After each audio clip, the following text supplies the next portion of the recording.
পড়তে বসলে কি ঘুম পায়, কিংবা ফোনের নোটিফিকেশনে বারবার মন করে নিচ্ছে? হাই, আমি সুমি।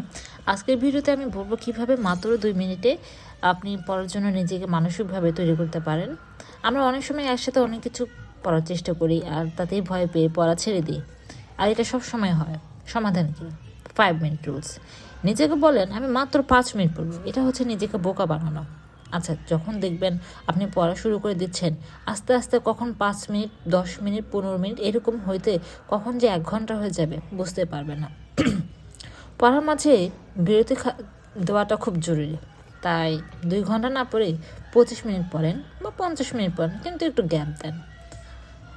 একে বলে পোমোডোরো টেকনিক।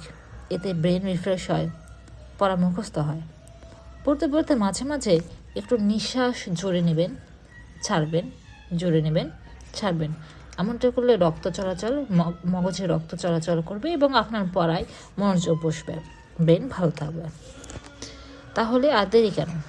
যে যেখানে আছেন ভালোভাবে লেখাপড়া করেন, কারণ লেখাপড়া ছাড়া আমরা যেহেতু আর কিছু পারি না, আমাদের লেখাপড়া করেই সব কিছু জীবন অর্জন করতে হবে। তাহলে দেরি কেন?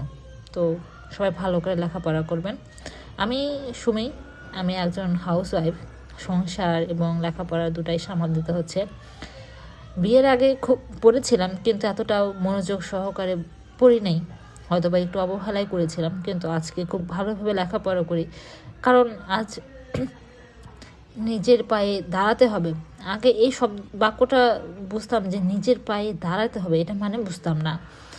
আর এখন বুঝি এর আসল অর্থটা কী, এর গভীরতাটা কত। নিজের পায়ে দাঁড়ানো বা নিজের পায়ের মাটি শক্ত একটা মেয়ের জন্য এটা খুব বড় একটা কথা। এটা সমাজের প্রতিটা মানুষ একটা মেয়েকে বলবে। আর বিয়ের পরে এই কথাটা গুরুত্ব আরও বেশি বহন করে। তো যে যেখানে আছেন ভালো থাকবেন, ভালোভাবে লেখাপড়া করবেন, আর আশেপাশের মানুষকেও ভালো রাখবেন। আল্লাহ হাফেজ।